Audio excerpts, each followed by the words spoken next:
옛날 어느 산골 마을에 구름도 쉬어간다는 높은 봉우리 아래 작지만 기품 있는 암자가 하나 숨어 있었는데 그곳의 이름은 청운암이었습니다. 사시사철 맑은 바람이 불어오고 오래된 소나무들이 병풍처럼 둘러싸인 이곳은 세상에 번잡한 소음이 닿지 않는 고요한 성지와도 같아서 마을 사람들에게는 마음의 고향과도 같은 곳이었습니다. 아침이면 산안개가 자욱하게 피어올라 암자의 기와 지붕을 감싸 안았고 저녁이면 붉게 타오르는 노을이 대웅전의 낡은 단청을 황금빛으로 물들이곤 하여 보는 이로 하여금 절로 감탄을 자아내게 만들었습니다.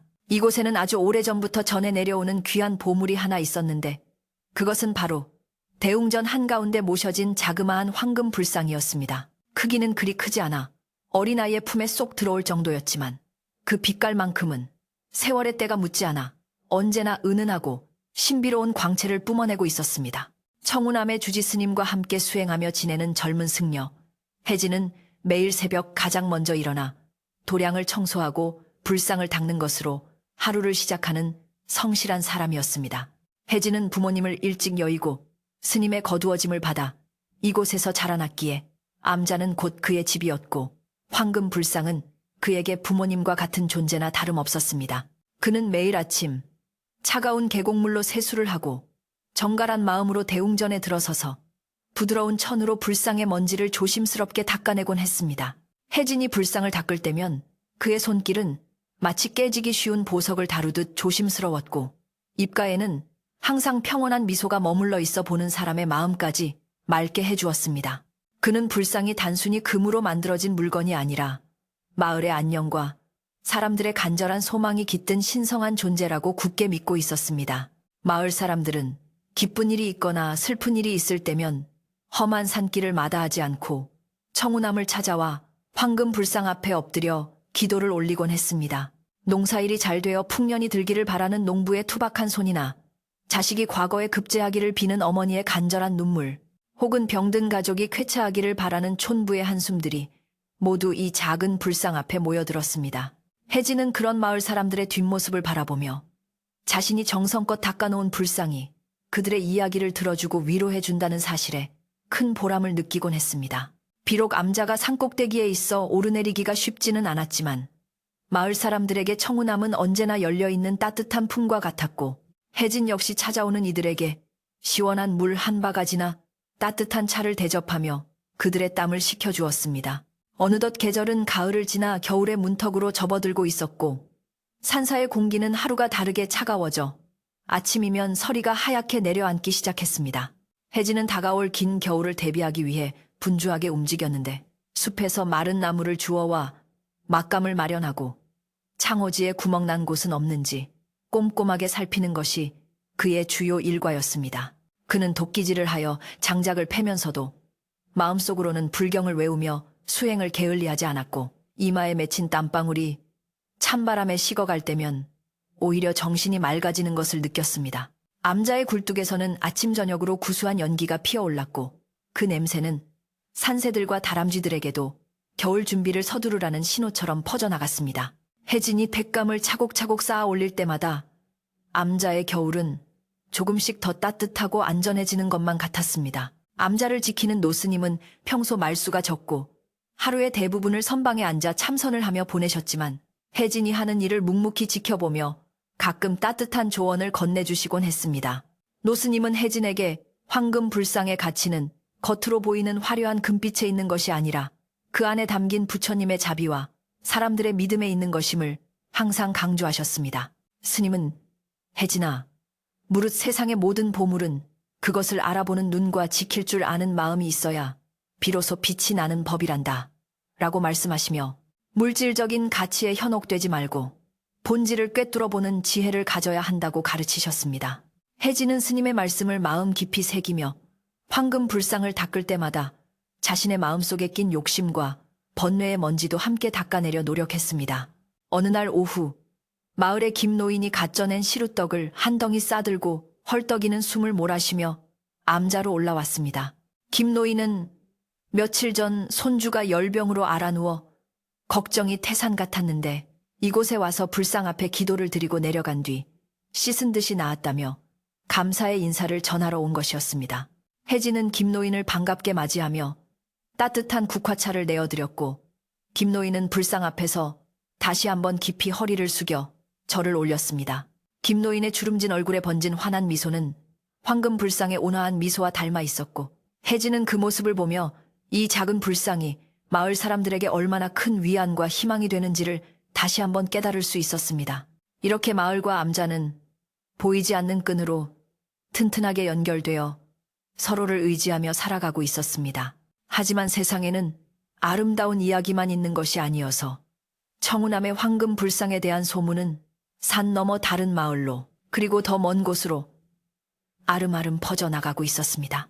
어떤 이들은 그 불상이 순금으로 만들어져 엄청난 값을 받을 수 있다고 떠들어댔고 또 어떤 이들은 그 불상에 신비한 힘이 있어 소유하기만 하면 천하를 얻을 수 있다고 허풍을 떨기도 했습니다. 마을 장터나 주막에서는 가끔 낯선 떠돌이들이 술잔을 기울이며 청운암의 불상 이야기를 안주 삼아 떠들곤 했는데 그들의 눈빛에는 경외심보다는 탐욕스러운 욕망이 번들거리곤 했습니다.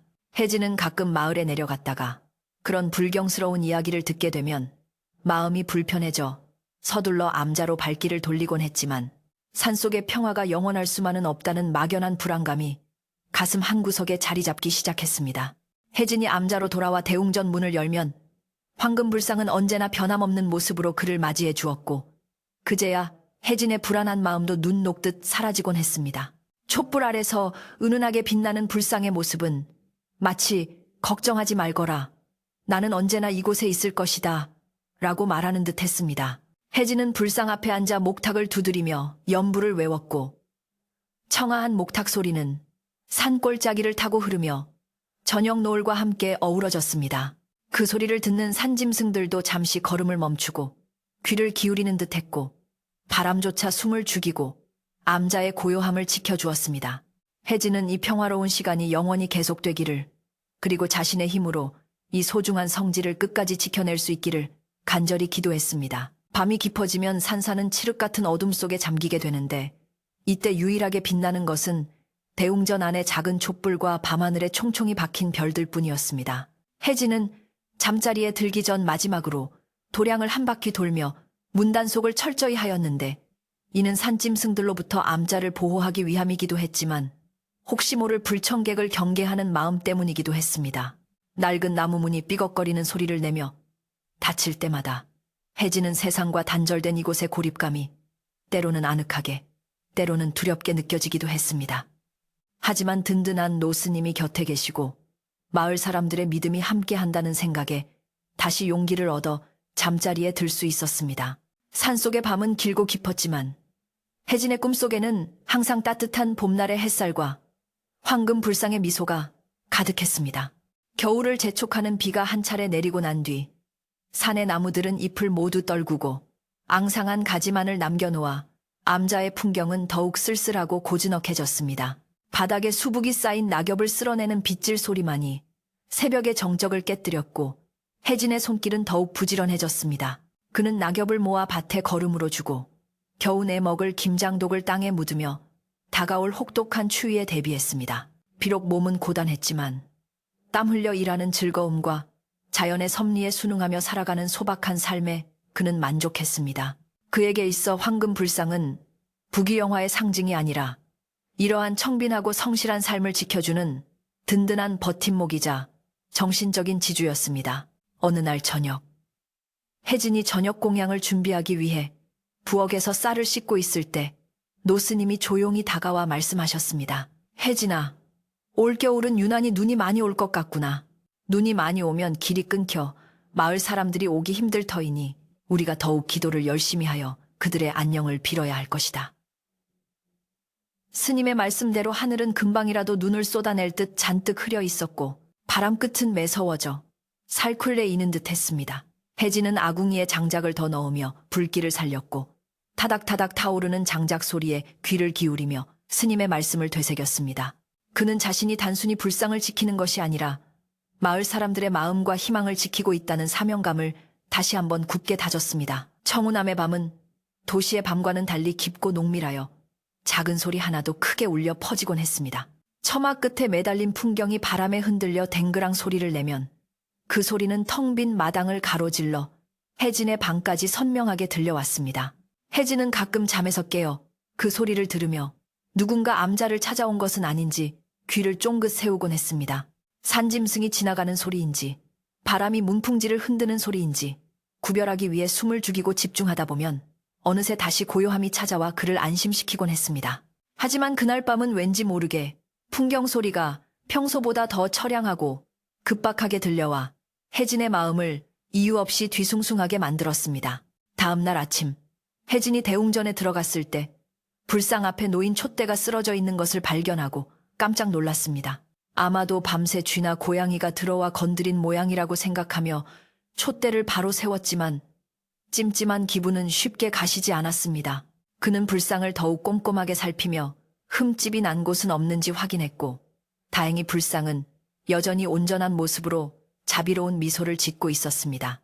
혜진은 놀란 가슴을 쓸어내리며 향을 피우고 삼배를 올렸고 향 연기가 피어오르며 대웅전 안을 가득 채우자 마음이 차분하게 가라앉았습니다. 그는 이것이 단순한 우연이기를 바랐지만 왠지 모를 예감은 그를 더욱 조심스럽게 만들었습니다. 산 아래 마을에서는 장날이 서서 사람들이 북적거리고 있었는데 그곳에서 낯선 사내 하나가 청운함의 위치를 묻고 다닌다는 소식이 바람결에 들려왔습니다. 그 사내는 보찜 장수 차림을 하고 있었지만 물건을 파는 것보다는 사람들의 이야기에 귀를 기울이며 눈을 번뜩이는 모습이 예사롭지 않다고 했습니다. 마을 사람들은 그가 단순히 길을 잃은 나그네일 것이라 생각하며 대수롭지 않게 여겼지만 몇몇 눈썰미 좋은 노인들은 그의 걸음걸이나 말투에서 풍기는 묘한 분위기에 고개를 갸웃거리기도 했습니다. 혜진은 그 소식을 전해 듣고는 암자의 문단속을 더욱 철저히 해야겠다고 다짐하며 혹시라도 그 낯선 이가 암자의 해를 끼치러 오는 것은 아닐까 하는 걱정에 사로잡혔습니다. 해가 서산으로 넘어가고 어둠이 깔리기 시작하자 혜진은 대웅전의 문을 단단히 걸어 잠그고 열쇠를 품속 깊이 챙겼습니다. 그리고는 마당에 있는 낡은 계집을 손보아 암자를 지키는 늙은 개, 누렁이가 추위에 떨지 않도록 배려해 주었습니다. 누렁이는 혜진의 손길에 꼬리를 흔들며 고마움을 표시했고 혜진은 누렁이의 머리를 쓰다듬으며 누렁아, 오늘 밤은 네가 눈을 크게 뜨고 암자를 잘 지켜줘야 한다 라고 당부했습니다. 누렁이는 마치 혜진의 말을 알아듣기라도 한 듯 컹 하고 짖으며 듬직한 모습을 보였고 혜진은 그런 누렁이를 믿고 방으로 돌아와 저녁 예불을 준비했습니다. 밤이 깊어지자 산속의 기온은 더욱 떨어져 장독대 위에는 살얼음이 얼기 시작했고 하늘에서는 한두 송이씩 눈발이 흩날리기 시작했습니다. 첫눈이 내린다는 설렘보다는 눈이 쌓이면 길이 끊겨 고립될지도 모른다는 걱정이 앞서는 밤이었습니다. 혜진은 방문을 조금 열어 밖을 내다보았는데 어둠 속에서 하얗게 흩날리는 눈송이들이 마치 춤을 추는 듯 했습니다. 그는 문득 노스님이 하신 욕심이 과한 자는 눈길에 발자국을 깊게 남긴다는 말씀이 떠올랐습니다. 눈은 모든 것을 덮어버리지만 지나간 흔적만큼은 더욱 선명하게 남긴다는 그 말씀의 의미를 되새기며 혜진은 깊은 생각에 잠겼습니다.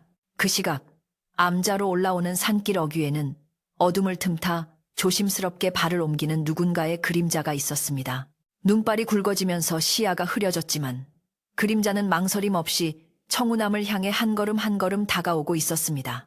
산새들도 잠든 깊은 밤, 거친 숨소리와 함께 눈을 밟는 뽀드득 소리만이 정막을 깨고 있었고 그 소리는 점점 암자와 가까워지고 있었습니다. 혜진은 아직 그 존재를 알지 못했지만 그의 등줄기로 서늘한 기운이 스치고 지나가는 것을 느꼈습니다.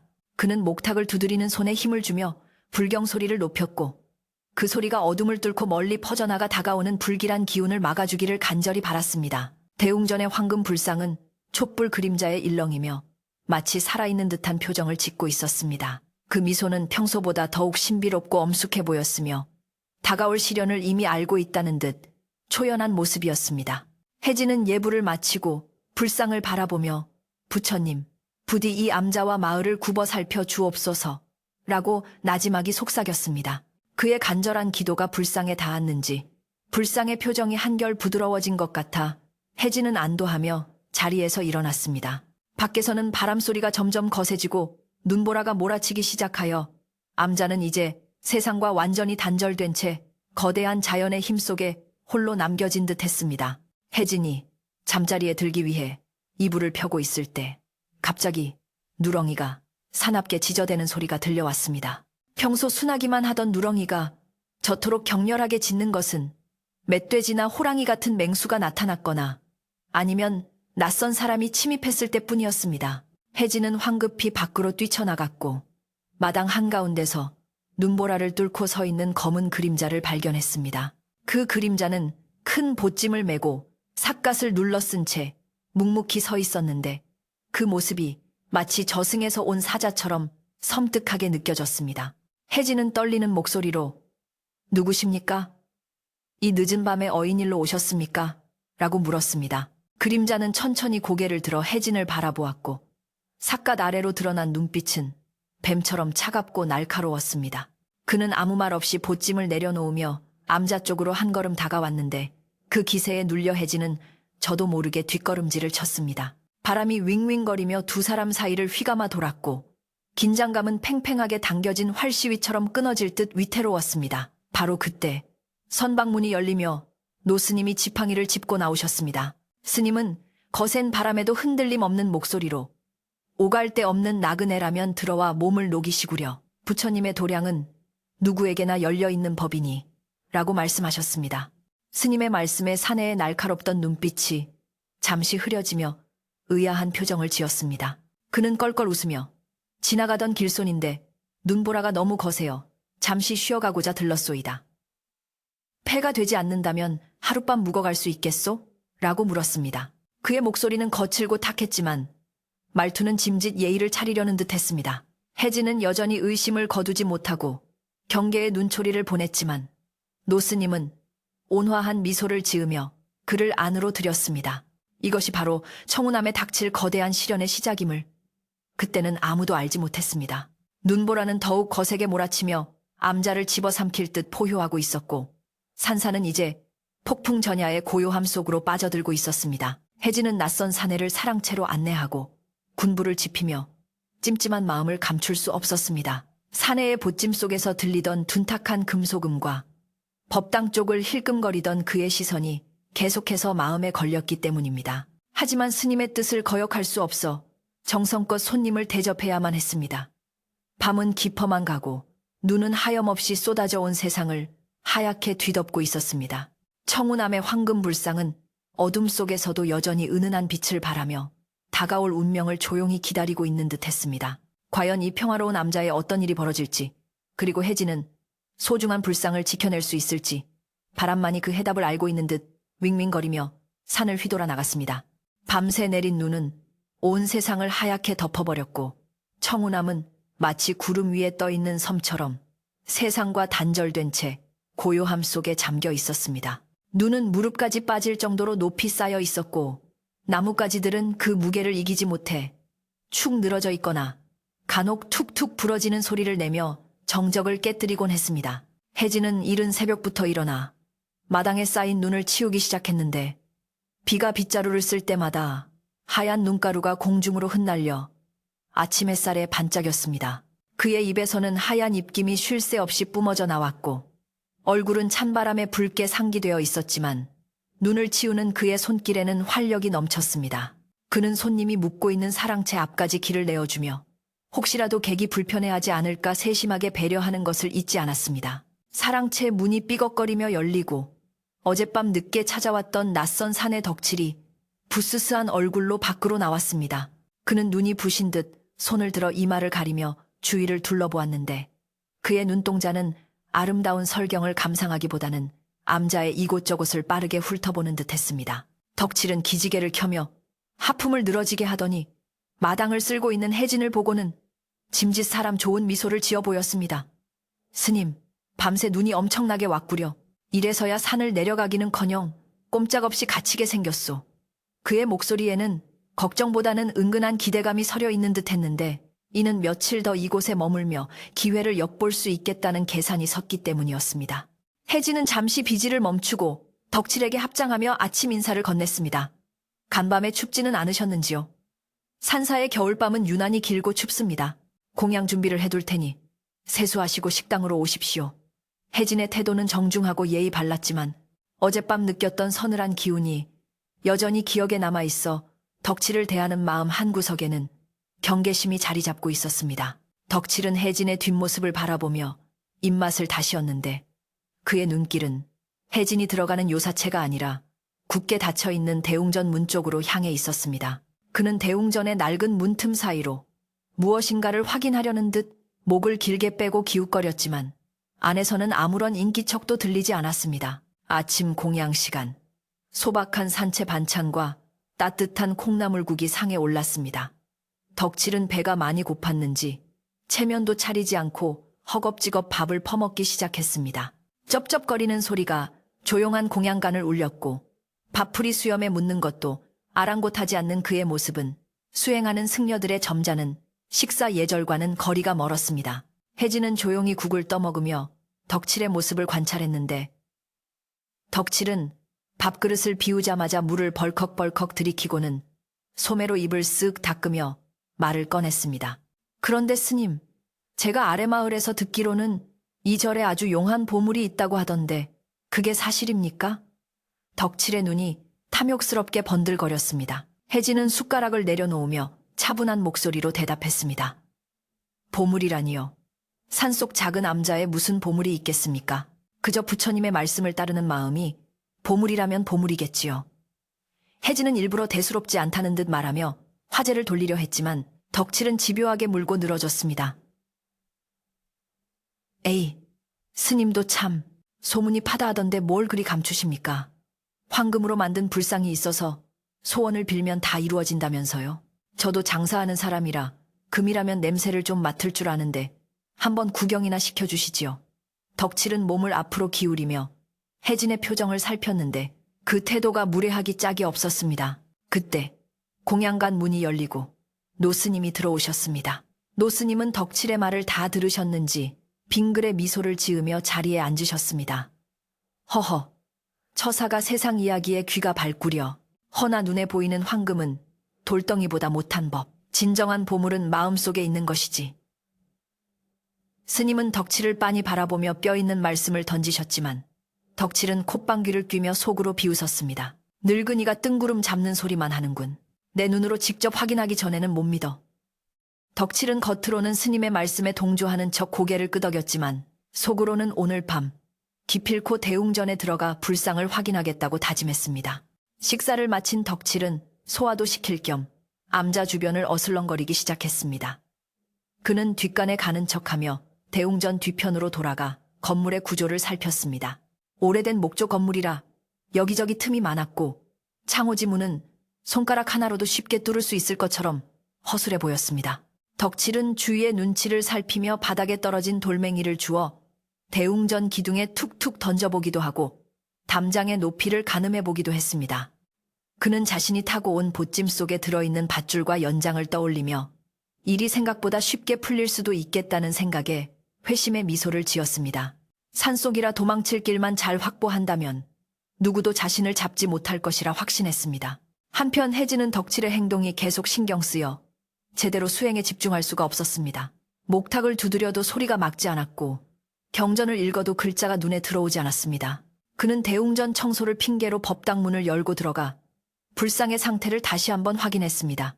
아침 햇살을 받은 황금 불상은 여전히 눈부신 자태를 뽐내고 있었는데 혜진은 혹시라도 덕칠이 이 모습을 보게 될까봐 서둘러 문을 닫으려 했습니다.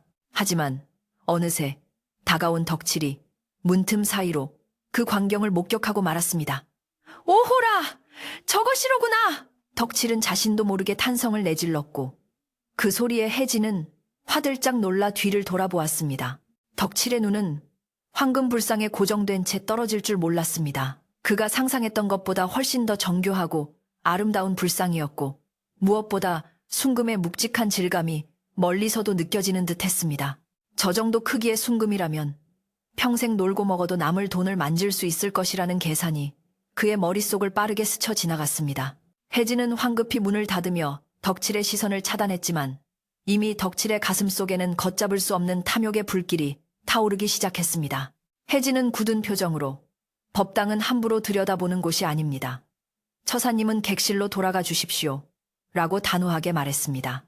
덕칠은 아쉬운 듯 입맛을 다시며 물러났지만 그의 태도는 이전과는 확연히 달라져 있었습니다. 전에는 그저 호기심과 뜬 소문에 불과했다면 이제는 명확한 목표물이 생긴 사냥꾼의 눈빛이었습니다. 그는 사랑채로 돌아와 누워있으면서도 머릿속으로는 온통 불상을 어떻게 훔쳐낼 것인가에 대한 계획으로 가득 찼습니다. 오늘 밤은 눈이 그쳤으니 내일 새벽이면 길이 뚫릴지도 모른다. 그렇다면 오늘 밤이 기회다. 덕칠은 주먹을 불끈 쥐며 결의를 다졌습니다. 그는 보찜을 풀어 자루의 크기를 확인하고 만약의 사태에 대비해 품속에 숨겨둔 작은 단도를 만지작거렸습니다. 오후가 되자 산바람이 다시 거세지기 시작했습니다. 암자의 풍경 소리가 요란하게 울려 퍼졌고 처마 밑에 고드름이 뚝뚝 떨어져 내렸습니다. 노스님은 마당에 나와 떨어진 고드름을 치우며 혜진을 불렀습니다. 혜진아, 오늘따라 바람소리가 심상치 않구나. 마치 산신령이 노한 것 같아. 스님의 말씀에 혜진은 걱정스러운 표정으로 하늘을 올려다보았습니다. 먹구름이 다시 몰려오고 있었고 까마귀 떼가 불길하게 울며 암자 주위를 맴돌고 있었습니다. 혜진은 스님께 스님, 저 객이 아무래도 수상합니다. 불상을 노리는 것 같은 눈빛이 역력합니다. 라고 조심스럽게 자신의 생각을 털어놓았습니다. 노스님은 빗자루를 내려놓고 혜진의 어깨를 토닥이며 말씀하셨습니다. 사람의 욕심이란 밑빠진 독과 같아서 채우려 할수록 더 비어버리는 법이다.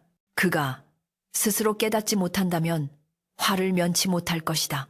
우리는 그저 부처님의 뜻에 맡기고 도량을 지키는 일에 소홀함이 없도록 하자. 스님의 말씀은 평온했지만 그 안에는 단호한 의지가 담겨 있었습니다. 혜진은 스님의 말씀에 용기를 얻었지만 여전히 불안한 마음을 완전히 떨쳐버릴 수는 없었습니다. 그는 다시 한번 대웅전 문단속을 철저히 하고 자물쇠에 녹이 슬지는 않았는지 꼼꼼하게 점검했습니다. 저녁 예불 시간이 되자 혜진과 노스님은 대웅전에 들어가 예불을 올렸습니다. 덕칠은 방문을 조금 열어놓고 그들의 동태를 살폈습니다. 목탁 소리와 독경 소리가 들려오자 덕칠은 코웃음을 쳤습니다. 흥, 부처님이 밥 먹여주나. 금덩이가 최고지.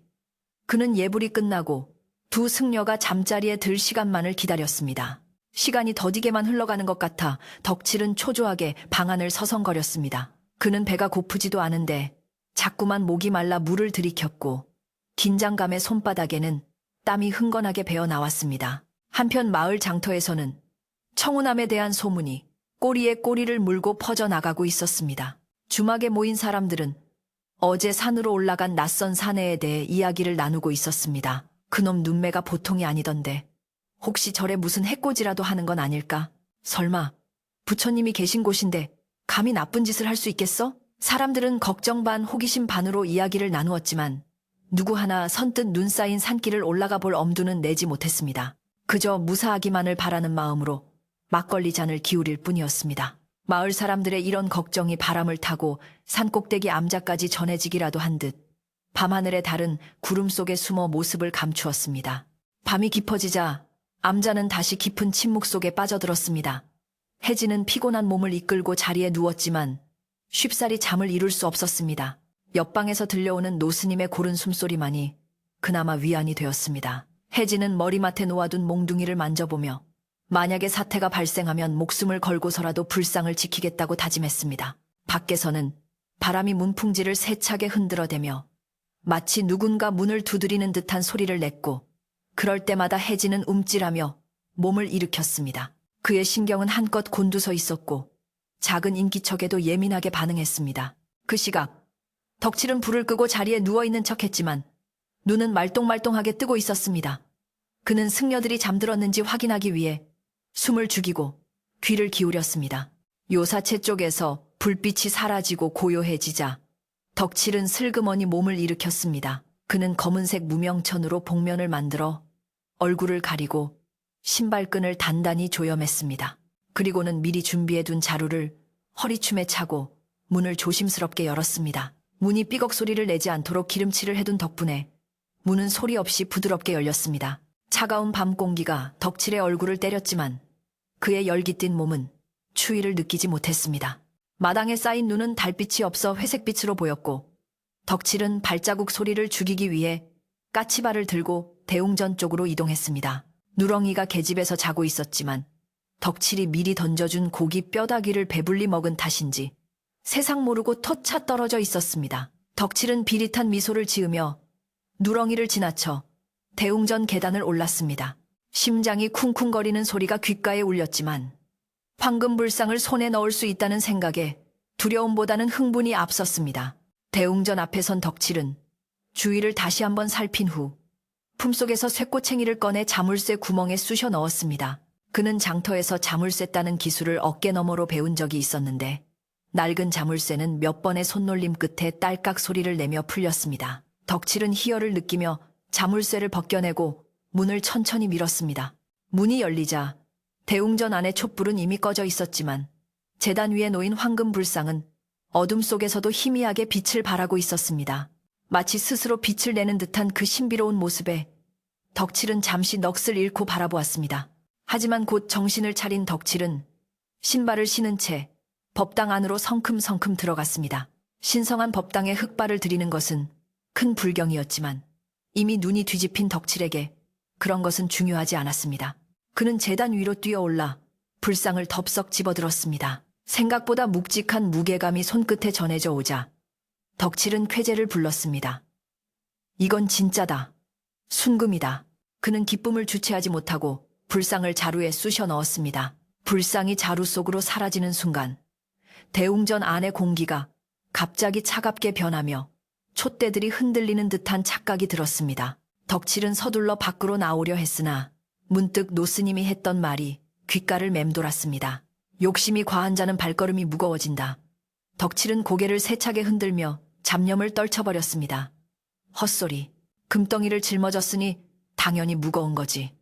그는 자루를 등에 메고 끈을 단단히 묶었습니다. 이제 2, 3만 내려가면 그는 부자가 될 것이고 떵떵거리며 살 수 있을 것이었습니다.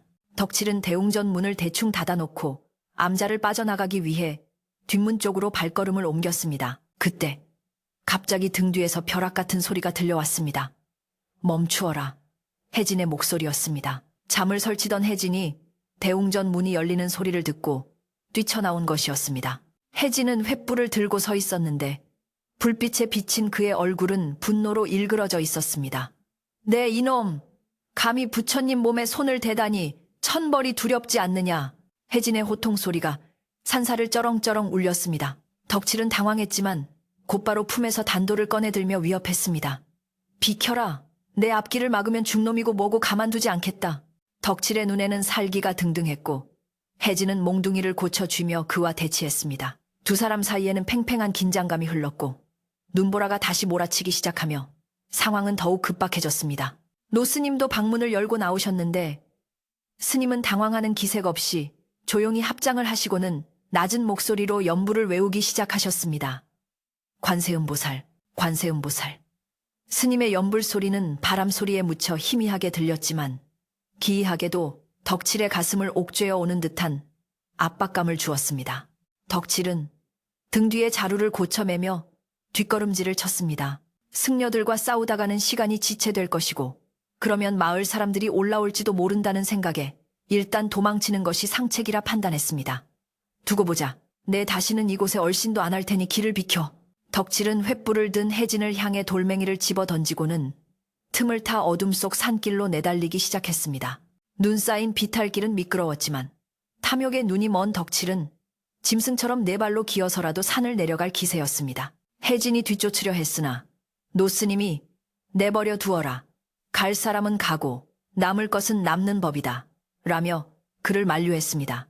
혜진은 분하고 원통하여 발을 동동 구르며 어둠 속으로 사라지는 덕칠의 뒷모습을 노려볼 수밖에 없었습니다. 덕칠은 어둠과 눈보라가 뒤섞인 산길을 미친 듯이 내달렸습니다. 등 뒤에서 혜진의 호통 소리가 멀어지자 안도감과 함께 희열이 솟구쳐 올랐습니다. 그는 가쁜 숨을 몰아쉬며 뒤를 힐끔 돌아보았지만 칠흑 같은 어둠 속에는 휘몰아치는 눈발 외에 아무것도 보이지 않았습니다. 심장은 터질 듯이 쿵쿵거렸고 차가운 공기가 폐부 깊숙이 들어올 때마다 가슴이 시려왔지만 등 뒤에 느껴지는 묵직한 황금불상의 존재감은 그 모든 고통을 잊게 해주었습니다. 그는 속으로 쾌재를 부르며 이 산만 내려가면 펼쳐질 호화로운 인생을 상상했습니다. 비단 옷을 입고 기름진 고기를 씹으며 떵떵거릴 자신의 모습을 떠올리자 얼어붙은 발가락의 통증조차 느껴지지 않는 듯 했습니다. 산길은 밤새 내린 눈으로 인해 무릎까지 푹푹 빠졌고 어디가 길이고 어디가 낭떠러지인지 구분하기조차 힘들었습니다. 덕칠은 몇 번이나 미끄러지고 넘어졌지만 그때마다 자루를 끌어안고 뒹굴며 불상을 보호했습니다. 자신의 몸이 다치는 것은 상관없었지만 황금 불상의 흠집이라도 나면 값을 제대로 받지 못할까봐 전전긍긍했습니다. 그는 나무 뿌리를 붙잡고 다시 일어나며 눈앞을 가로막는 나뭇가지들을 거칠게 쳐냈습니다. 제기랄, 눈은 왜 이렇게 많이 오는 거야? 그는 투덜거리며 옷깃을 여몄지만 입가에는 여전히 비릿한 미소가 걸려 있었습니다. 그는 자신이 승려들을 따돌리고 완벽하게 성공했다고 믿어 의심치 않았습니다. 한편 청운함의 대웅전 앞마당에는 무거운 침묵이 감돌고 있었습니다. 혜진은 분을 사귀지 못해 씩씩거리며 어둠 속을 노려보고 있었고 그 옆에는 노스님이 눈을 감은 채 묵묵히 서 계셨습니다. 혜진은 억울하고 원통한 마음에 주먹을 불끈 쥐며 스님께 여쭈었습니다. 스님, 어찌하여 도둑놈을 그냥 보내십니까? 지금이라도 쫓아가면 잡을 수 있습니다. 저놈이 귀한 불상을 팔아먹게 놔둘 수는 없습니다. 혜진의 목소리는 떨리고 있었고 눈가에는 분노의 눈물이 고여 있었습니다. 그는 당장이라도 횃불을 들고 덕칠의 뒤를 쫓고 싶은 충동을 억누르느라 온몸을 부들부들 떨었습니다. 노스님은 천천히 눈을 뜨시며 혜진을 바라보셨습니다. 스님의 눈빛은 깊은 호수처럼 고요했고 그 안에는 알 수 없는 슬픔과 연민이 담겨 있었습니다. 혜진아, 부처님은 나무나 돌 쇠붙이에 갇혀 계신 분이 아니다. 그 불상은 우리 마음을 비추는 거울일 뿐 진짜 부처님은 내 마음속에 그리고 내 마음속에 계시느니라. 스님은 지팡이로 바닥에 쌓인 눈을 가리키며 말씀을 이으셨습니다. 저 눈을 보아라. 아무리 감추려 해도 지나간 자리에는 흔적이 남는 법이다. 그자가 가져간 것은 황금 덩어리일지 몰라도 그가 짊어진 것은 자신의 탐욕이라는 거대한 바위이니라. 그 무게를 견디지 못하고 곧 쓰러지게 될 것이다. 혜진은 스님의 말씀이 선뜻 이해가 되지 않았지만 스님의 태도가 너무나 확고하여 더 이상 반박할 수 없었습니다. 하지만 마음속의 불안감은 쉽게 가라앉지 않았습니다. 혹시라도 덕칠이 무사히 산을 내려가 불상을 녹여버리거나 헐값에 팔아넘기면 어쩌나 하는 걱정이 머릿속을 맴돌았습니다. 혜진은 대웅전의 열린 문을 바라보며 텅 빈 제단이 주는 공허함에 가슴이 아려왔습니다. 불상이 있던 자리는 취한이 비어 있었고 그곳을 비추던 촛불만이 쓸쓸하게 타오르고 있었습니다. 혜진은 부처님께 죄송한 마음이 들어 그 자리에 털썩 주저앉아 흐느껴 울었습니다. 그 시각 덕칠은 산 중턱을 지나고 있었습니다. 처음에는 내리막길이라 속도가 붙었지만 갈수록 발걸음이 무거워지는 것을 느꼈습니다. 그는 단순히 눈길이라 걷기 힘들어서 그런 것이라 생각하며 애써 무시하려 했습니다. 하지만 시간이 지날수록 등 뒤에 자루가 점점 더 무겁게 어깨를 짓눌러 오는 기분이 들었습니다.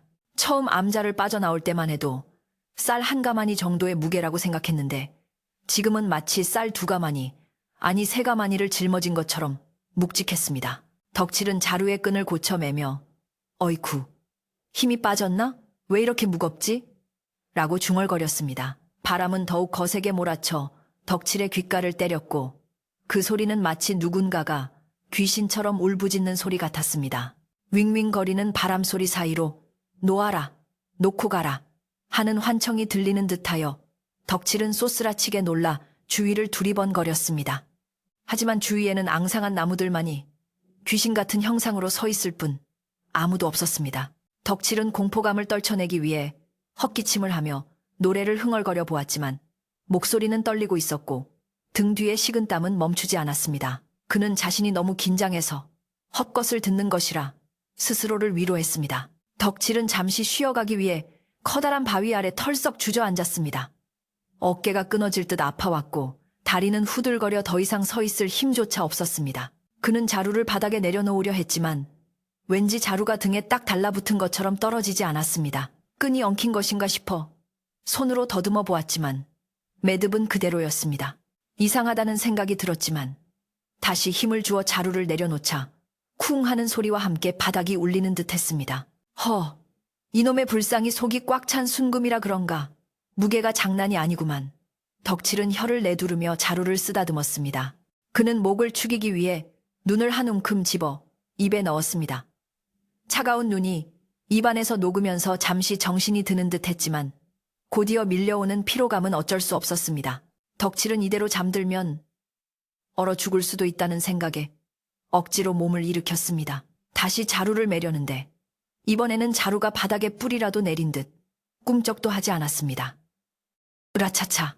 덕칠은 기합을 넣으며 힘껏 들어 올렸지만 자루는 요지부동이었습니다. 그는 당황하여 얼굴이 붉어졌고 몇 번의 시도 끝에 간신히 자루를 등에 얹을 수 있었습니다. 하지만 그 무게는 아까보다 훨씬 더 무거워져 허리가 휘어질 지경이었습니다. 덕칠은 비틀거리며 다시 걸음을 옮겼습니다.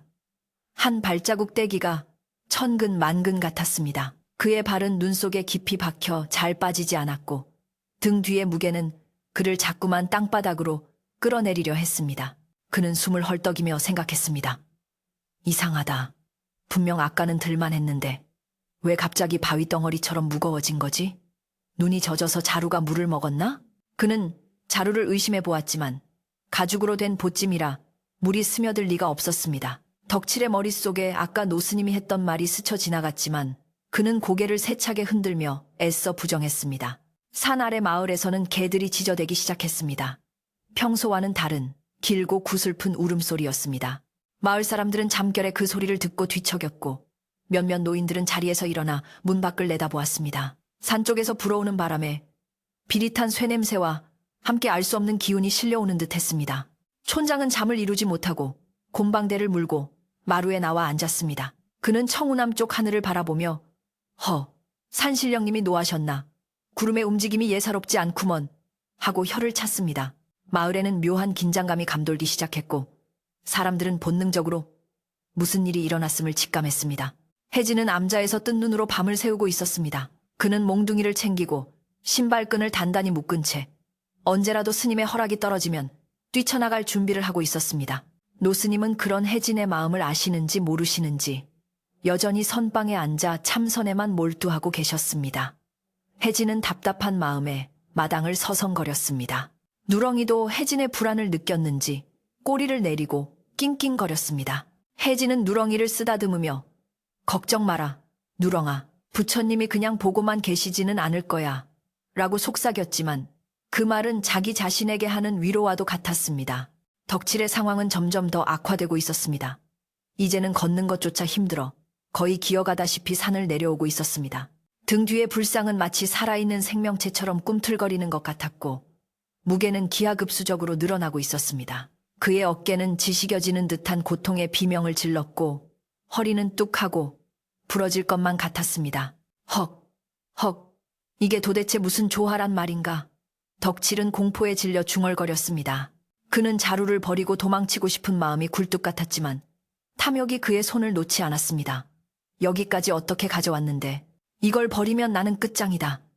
그는 미련을 버리지 못하고 이를 악물며 한 발 한 발 내디뎠습니다. 그때 덕칠의 눈앞에 헛것이 보이기 시작했습니다. 눈보라 속에서 거대한 부처님의 형상이 나타나 그를 내려다보고 있는 것 같았습니다. 그 형상은 무서운 표정으로 그를 꾸짖고 있었고 덕칠은 두려움에 떨며 눈을 질끈 감았습니다. 잘못했습니다. 아니야, 이건 헛것이야. 정신 차려. 그는 고개를 흔들며 눈을 떴지만 무거운 중압감은 사라지지 않았습니다. 오히려 등 뒤에서 누군가가 귓속말로 속삭이는 소리가 들렸습니다. 무겁지 않으냐. 내 죄의 무게가 이토록 무거운 것이다.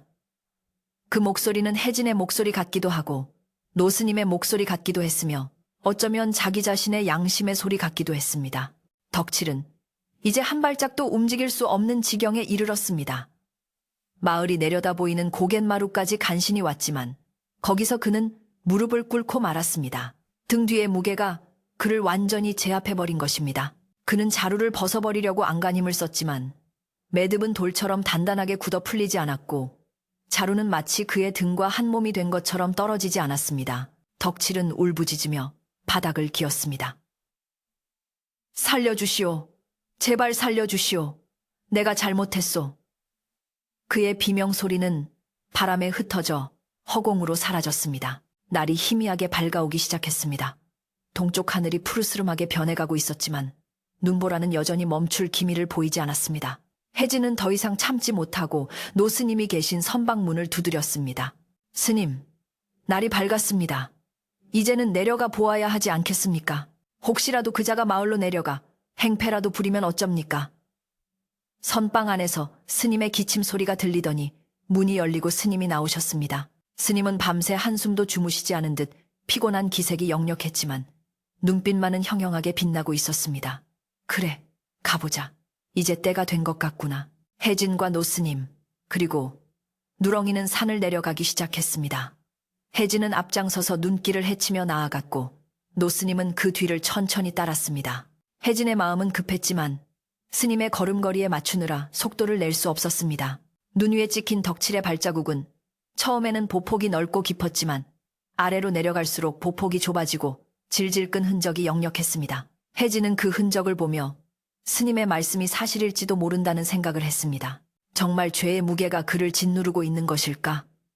혜진은 의구심과 호기심을 동시에 느끼며 발걸음을 재촉했습니다. 마을 사람들도 하나둘 잠에서 깨어 밖으로 나왔습니다. 밤새 개들이 지저댄 탓에 잠을 설친 사람들은 삼삼오오 모여 웅성거렸습니다. 어제 그 보찜 장수 산에서 내려왔나? 모르겠네. 밤새 짐승 우는 소리 같은 게 들리던데. 사람들은 불안한 눈빛으로 산 쪽을 올려다보았습니다. 그때 마을 어귀에 사는 나무꾼 박 씨가 산에서 내려오다가 소스라치게 놀라 뛰어내려왔습니다. 이보게들, 저기 고갯마루에 귀신이 나타났어. 시커먼 게 엎드려 있는데 꼼짝도 안 해. 박 씨의 말에 마을 사람들은 술렁이기 시작했고 장정들이 몽둥이와 낫을 들고 모여들었습니다. 덕칠은 고갯마루 한가운데 엎드린 채 신음하고 있었습니다. 그의 몸은 눈 속에 반쯤 파묻혀 있었고 등 뒤의 자루는 거대한 바위처럼 그를 짓누르고 있었습니다. 그는 손가락 하나 까딱할 힘이 없었지만 의식은 또렷하여 지나가는 바람소리 하나하나까지 다 들을 수 있었습니다. 추위는 뼛속까지 파고들었지만 식은땀은 비오듯 쏟아졌습니다. 그는 이제 자신이 죽게 될 것이라는 공포에 사로잡혔습니다. 황금이고 뭐고 다 필요 없으니 제발 이 무거운 짐만 벗겨주면 좋겠다는 생각뿐이었습니다. 누구 없소. 제발 나 좀 살려주시오. 그의 목소리는 모기 소리처럼 작아져 있었습니다. 혜진과 노스님이 고갯마루에 도착했을 때 멀리서 마을 사람들이 올라오는 모습이 보였습니다. 혜진은 길 한복판에 쓰러져 있는 검은 물체를 발견하고 단번에 덕칠임을 알아보았습니다. 그는 서둘러 달려가 덕칠의 상태를 살폈습니다. 덕칠은 입에 거품을 물고 눈은 뒤집힐 듯이 흰자위를 보이고 있었습니다. 혜진이 이보시오, 정신 차리시오 하고 흔들었지만 덕칠은 신음소리만 낼 뿐 몸을 가누지 못했습니다. 혜진은 그의 등에 있는 자루를 풀어주려 했지만 자루는 마치 쇠로 만든 것처럼 꿈쩍도 하지 않았습니다. 혜진이 아무리 힘을 써도 끈은 풀리지 않았고 자루를 들어 올리려 해도 바닥에 붙은 듯 움직이지 않았습니다. 뒤따라 도착한 노스님은 그 광경을 보시고 혀를 차셨습니다. 뒤취, 욕심이 결국 화를 불렀구나. 그 무게는 남이 들어줄 수 있는 것이 아니다. 내 스스로 마음을 비우지 않으면 결코 벗어날 수 없을 것이다. 스님의 목소리는 엄중했고 마치 천둥소리처럼 덕칠의 귓가에 울렸습니다. 덕칠은 스님의 목소리를 듣고 눈을 번쩍 떴습니다. 흐릿한 시야 속에 스님의 얼굴이 들어오자 그는 눈물을 흘리며 애원했습니다. 스님, 제가 잘못했습니다. 제발 이것 좀 치워주십시오. 뼈가 으스러질 것 같습니다. 덕칠의 애원은 처절했지만 그의 등 위에 있는 자루는 오히려 더 무겁게 그를 짓누르는 듯 했습니다. 마을 사람들이 헐떡이며 고갯마루에 도착했습니다. 그들은 엎드려 있는 덕칠과 그 곁에 서 있는 스님들을 보고 의아한 표정을 지었습니다. 아니 스님, 이게 무슨 일입니까? 저 사람은 어제 그 보찜 장수 아닙니까? 촌장이 앞으로 나서며 물었습니다. 혜진은 마을 사람들에게 자초지종을 설명하려 했지만 노스님이 손을 들어 제지하셨습니다. 스님은 마을 사람들을 둘러보며 말씀하셨습니다. 이 사람은 지금 자신이 지은 죄의 무게를 감당하고 있는 중입니다. 누구도 손대지 마십시오. 이것은 부처님께서 내리는 벌이자 또한 깨우침을 주려는 자비입니다. 사람들은 스님의 말씀에 웅성거렸지만 누구도 감히 덕칠에게 다가가지 못했습니다. 덕칠의 모습이 너무나 기이하고 처참했기 때문입니다. 그의 등 위에 있는 자루에서는 묘한 기운이 뿜어져 나오고 있었고 덕칠의 비명소리는 듣는 이의 마음을 서늘하게 만들었습니다. 덕칠은 이제 완전히 흙바닥과 하나가 된 듯 납작하게 엎드려 있었고 숨을 쉴 때마다 등 뒤에 자루가 들썩거리는 것이 보였습니다. 그것은 단순한 짐이 아니라 덕칠의 영혼을 갉아먹는 거머리처럼 보였습니다.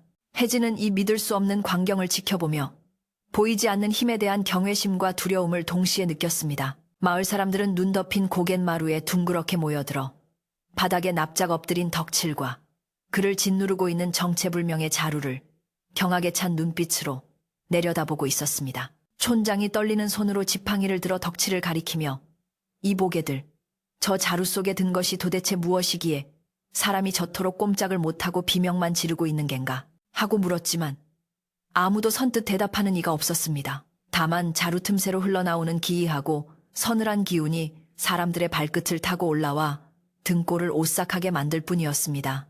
덕칠은 입에 흙과 눈을 잔뜩 묻힌 채 살려주시오. 내 다시는 욕심 부리지 않겠소. 라고 웅얼거렸으나 그 소리는 고통에 짓눌려 짐승의 신음소리처럼 들렸습니다. 혜진은 더 이상 지체할 수 없다고 판단하여 마을 사람들 앞으로 한 걸음 나서며 정중하게 합장을 올렸습니다. 어르신들, 놀라게 해드려 송구합니다. 저 자루 속에 들어있는 것은 다름 아닌 우리 청운함의 황금 불상입니다. 이 사람이 간밤에 몰래 불상을 훔쳐 달아나려다가 부처님의 노여움을 사 저렇게 벌을 받고 있는 것입니다. 혜진의 말이 떨어지자마자 마을 사람들 사이에서는 아니, 뭐라고, 불상이라고 하는 탄식과 함께 거대한 술렁임이 일었습니다. 그들은 평소 자신들의 소원을 들어주고 마을을 지켜준다고 믿었던 신성한 불상이 도적의 더러운 자루 속에 처박혀 있다는 사실에 분노를 감추지 못했습니다. 건장한 청년 몇 명이 분기탱천하여 덕칠에게 달려들어 발길질이라도 할 기세였으나 노스님이 지팡이를 들어 그들을 가로막으셨습니다. 멈추어라. 너희가 손을 대지 않아도 그는 이미 자신의 탐욕이라는 감옥에 갇혀 뼈가 으스러지는 고통을 겪고 있다. 폭력은 또 다른 업보를 낳을 뿐이니 그저 지켜보는 것이 도리다. 스님의 목소리는 낮았으나 엄엄하여 흥분한 청년들의 기세를 단숨에 제압했습니다. 마을 사람들은 스님의 말씀에 따라 물러섰지만 덕칠을 향한 싸늘한 시선만은 거두지 않았습니다. 덕칠은 수십 개의 눈동자가 자신을 꿰뚫어 보는 것 같은 수치심과 공포에 몸을 떨었습니다. 덕칠은 이제 숨조차 제대로 쉬기 힘들 정도로 압박감을 느끼고 있었습니다. 등 뒤의 자루는 단순히 무거운 물건이 아니라 마치 뜨거운 불덩어리가 되어 살을 태우는 것 같기도 하고 때로는 얼음장처럼 차가워져 심장을 멈추게 할 것 같기도 했습니다. 그는 눈물 콧물을 흘리며 혜진을 향해 손을 뻗었습니다. 스님, 제발 이 돌덩이 좀 치워주시오. 내가 잘못했소. 금이고 뭐고 다 필요 없으니 제발 목숨만 살려주시오. 그의 애원은 처절했으나 그 누구도 그를 동정하지 않았습니다.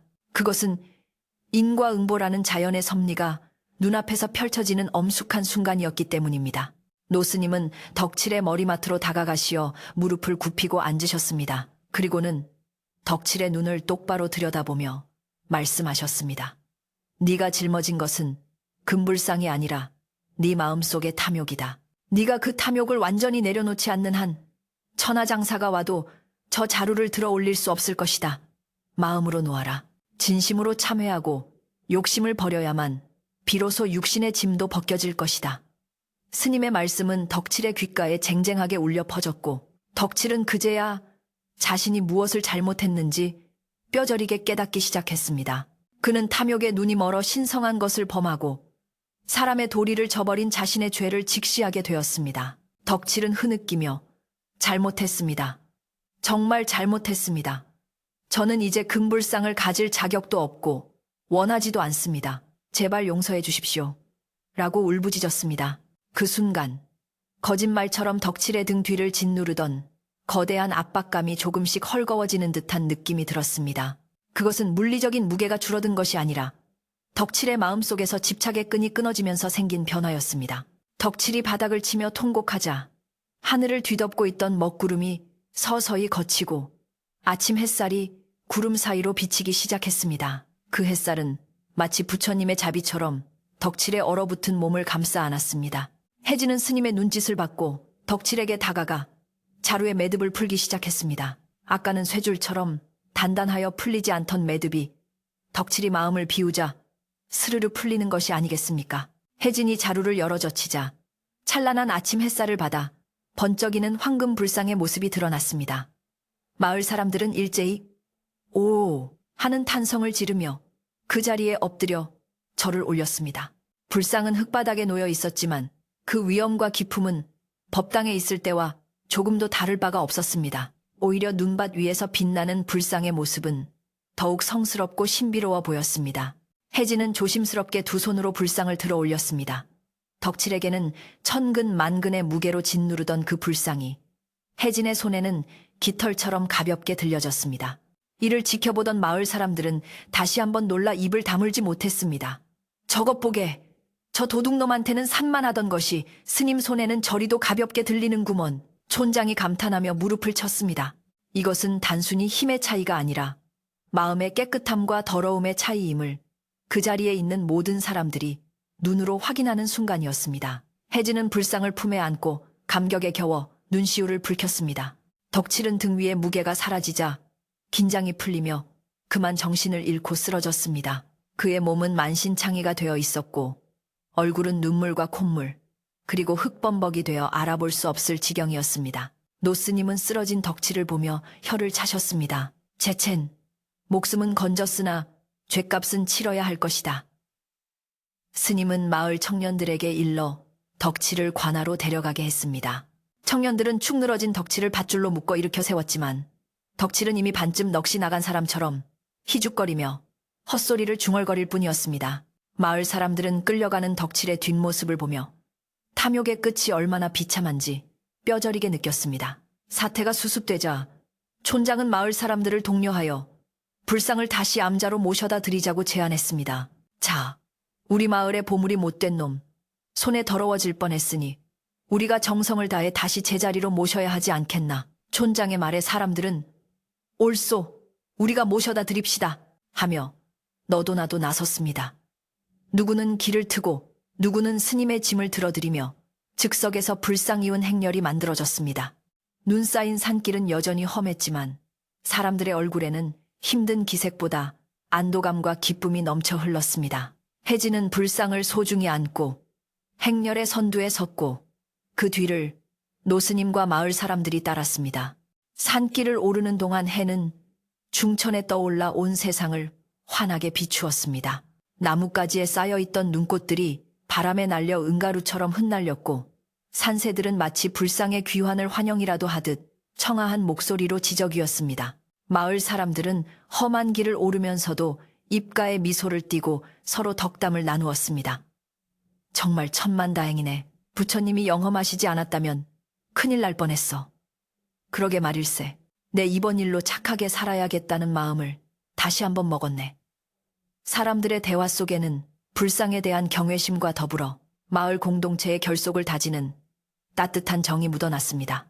청운암에 도착하자 암자는 언제 그런 일이 있었냐는 듯 고요하고 평화로운 모습으로 그들을 맞이했습니다.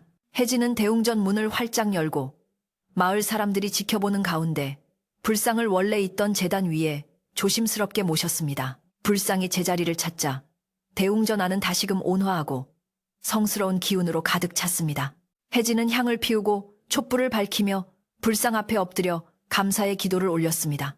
마을 사람들도 대웅전 마당에 엎드려 일제히 합장을 하고 절을 올렸는데 수십 명의 사람들이 만들어내는 경건한 침묵이 산사를 가득 메웠습니다. 노스님은 예불을 마치고 마당으로 나와 마을 사람들에게 감사의 인사를 전했습니다. 추운 날씨에 험한 산길을 마다하지 않고 이리 함께 해주시니 뭐라 감사의 말씀을 드려야 할지 모르겠습니다. 여러분의 지극한 정성이 부처님을 지키고 이 도량을 지켰습니다. 스님의 말씀에 촌장은 머리를 조아리며 아닙니다, 스님. 저희가 오히려 부처님의 가르침을 눈으로 보고 큰 깨달음을 얻었습니다.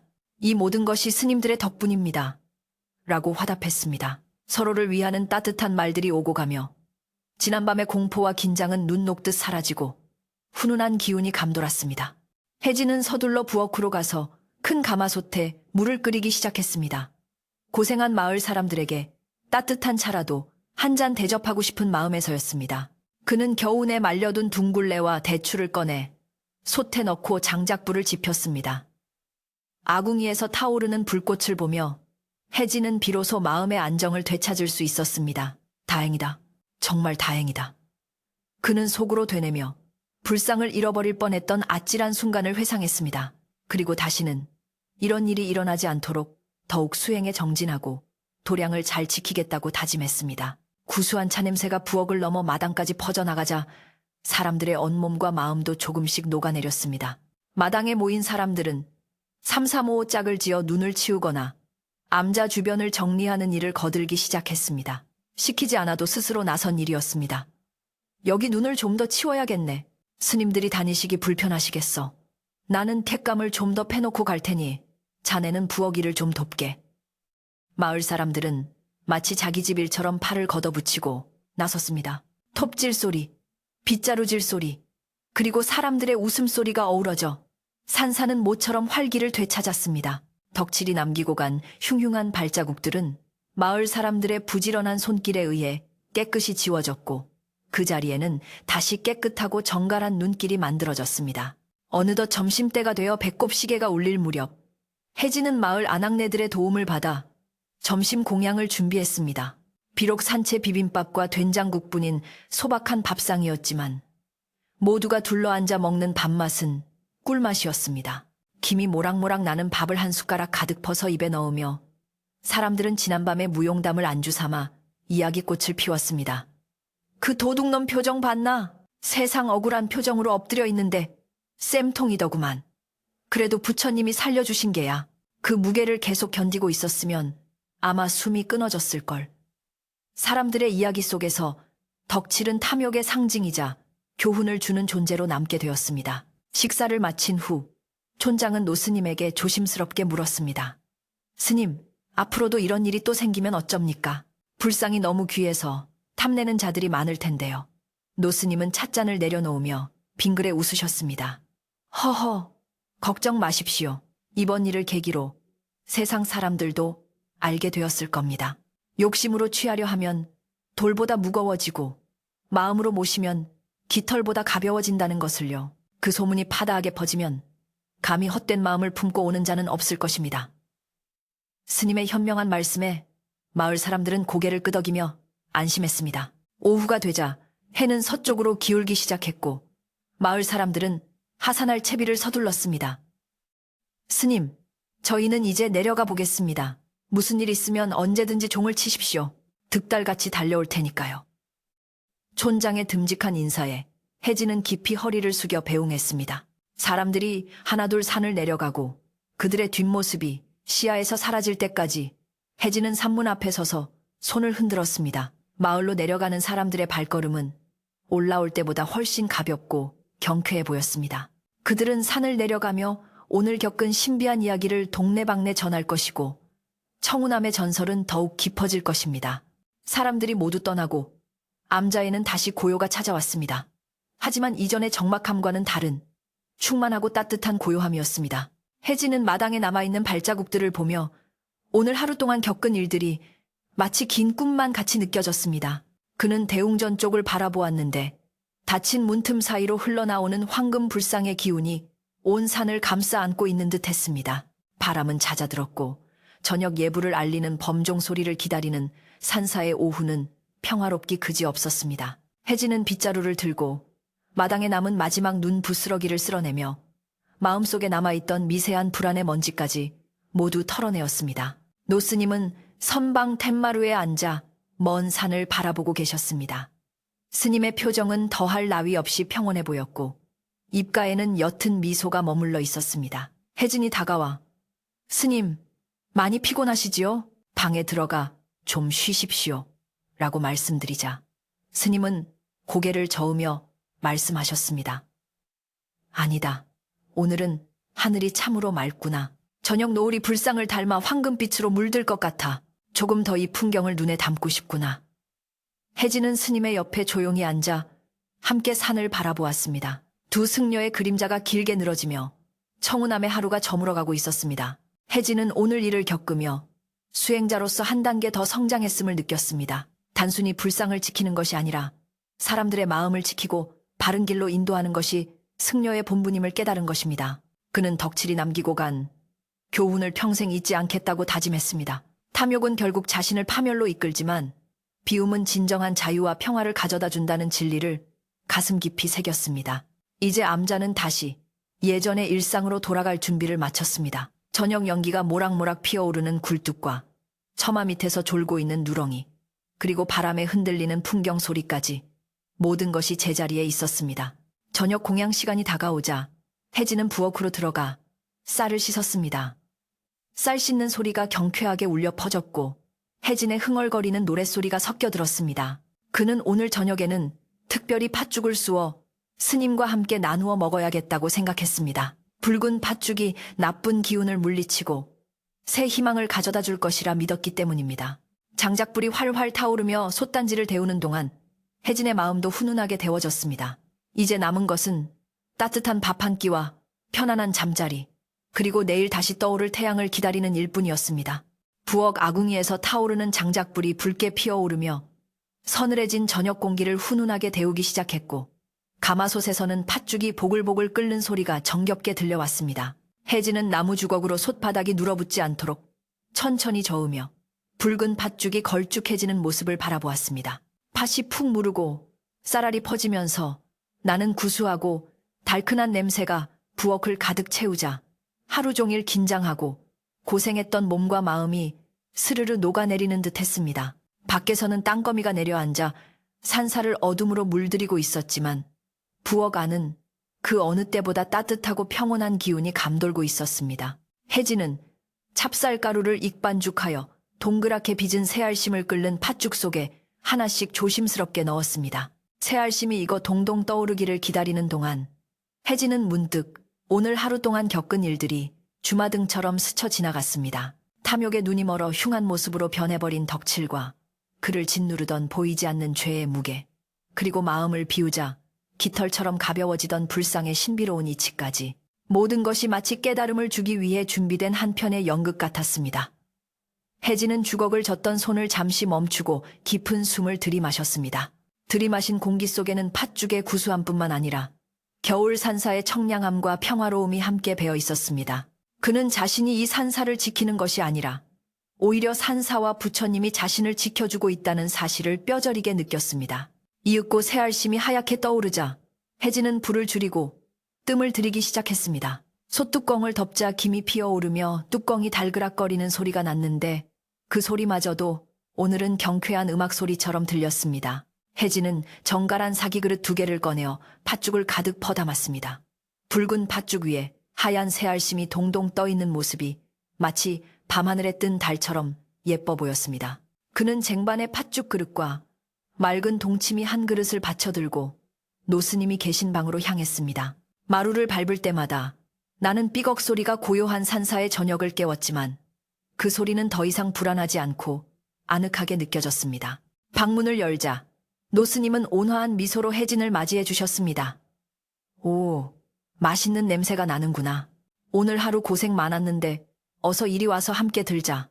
스님은 자리를 권하며 따뜻한 아랫목을 내어주셨습니다. 두 사람은 작은 소반을 사이에 두고 마주 앉아 팥죽을 먹기 시작했습니다. 뜨거운 팥죽이 목을 타고 넘어가자 뱃속이 뜨끈해지면서 온몸에 활기가 도는 것 같았습니다. 스님은 팥죽을 한 숟가락 드시고는 허허, 맛이 참으로 좋구나. 팥의 붉은 기운이 나쁜 기운을 다 물리쳐 줄 것 같아. 라며 만족스러워 하셨습니다. 혜진도 쫄깃한 새알심을 씹으며 빙그레 웃었습니다. 식사를 하며 스님은 다시 한번 오늘 있었던 일에 대해 말씀하셨습니다. 혜진아, 오늘 네가 본 것은 단순한 기적이 아니다. 그것은 마음의 조화이니라. 세상 만물이 다 마음 먹기에 달려있다는 것을 잊지 말거라. 욕심을 채우려 하면 돌덩이처럼 무거워지고 나누려 하면 구름처럼 가벼워지는 것이 바로 세상의 이치란다. 스님의 말씀은 팥죽처럼 따뜻하고 부드럽게 혜진의 가슴 속에 스며들었습니다. 혜진은 스님의 말씀을 마음 깊이 새기며 앞으로 어떤 시련이 닥쳐오더라도 흔들리지 않는 굳건한 마음을 갖겠다고 다짐했습니다. 방 안은 두 사람의 온기와 도란도란 나누는 대화 소리로 가득 찼습니다. 식사를 마친 혜진은 그릇을 정리해 부엌으로 나왔습니다. 설거지를 하는 물소리가 찰랑찰랑 울려 퍼졌고 혜진의 손놀림은 경쾌했습니다. 그는 남은 팥죽을 조금 덜어 바가지에 담아 마당 한 구석에 있는 계집으로 가져갔습니다. 누렁아, 너도 오늘 고생 많았다. 이거 먹고 따뜻하게 자거라. 누렁이는 꼬리를 살랑살랑 흔들며 팥죽을 허겁지겁 먹어치웠습니다. 배가 부른 누렁이가 만족스러운 듯 코를 핥으며 집단 위에 웅크리고 눕자 혜진은 흐뭇한 미소를 지으며 그 모습을 지켜보았습니다. 짐승이나 사람이나 배부르고 등 따뜻한 것이 최고의 행복임을 새삼스레 느끼는 순간이었습니다. 밤이 깊어지자 산사에는 완벽한 고요가 찾아왔습니다. 눈보라가 치던 하늘은 어느새 말끔하게 개어 있었고 구름 사이로 둥근 달이 떠올라 온 세상을 은은하게 비추고 있었습니다. 달빛을 받은 눈 쌓인 지붕과 마당은 마치 은가루를 뿌려놓은 듯 반짝였고 처마 끝에 매달린 고드름은 수정처럼 맑게 빛났습니다. 혜진은 대웅전으로 올라가 문을 살짝 열고 불상을 바라보았습니다.